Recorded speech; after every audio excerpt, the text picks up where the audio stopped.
The two men listened in silence for the emergency siren. Williams didn't hear anything. He lifted the window. The smell of cattle and hay settled in the office. He could hear the moan of the cows, the tremble of their hooves on the bare, beaten ground. But still he didn't hear a siren. It was 4:35 p.m. His secretary returned. "Well?" Williams said. "I told them," she said.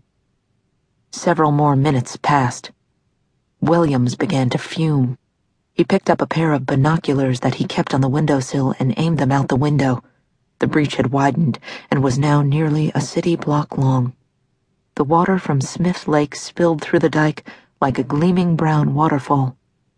It was coming with such force that Williams could see it moving, see it spreading on the west side of the dike, a new lake forming, widening by the second, the muddy water transforming as it advanced, reflecting the calm blue of the sky, deceptively tranquil.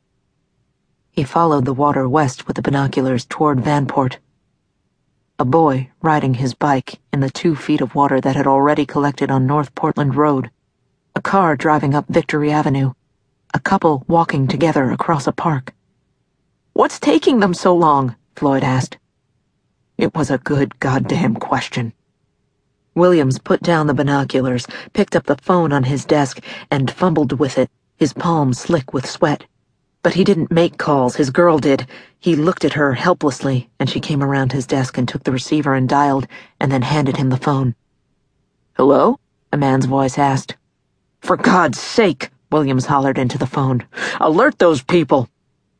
It was a few minutes after that the sirens finally started. Williams glanced at his watch. It was 4:47 p.m. The entire railroad bed had given way now, and the lake flowed freely over it. The railroad tracks, snapped in half by the surging water, the ground washed away beneath them, now seemed to hang in midair. The secretary began to cry quietly. Williams thought he should say something, but he didn't know what. Floyd coughed. No one spoke. The three of them stood together at the window, wordless, as the water continued to swell. The binoculars sat on the sill. Williams didn't want to look. Chapter 1. Present Day. Technically, the park was closed, but Laura knew a place where the wire fence was split, and she had let the Aussies through and then climbed over behind them. It looked like a pond. There was, in fact, no place muddier in the winter in Portland, Oregon, than West Delta Dog Park, and that was saying something. The dogs ran ahead of her in the standing water, splashing it behind them, already matted with wet dirt and dead grass. Occasionally they turned to look back at her, their warm breath condensing in the January air. Laura wiped her nose with the back of her hand. It was a terrible day to be out. Her rain pants were slick with rain, her trail runners were soaked. She'd spent the early morning sandbagging downtown and her back ached. The stress fracture in her foot stung. Stay off it for 6 weeks, the doctors had said. As if.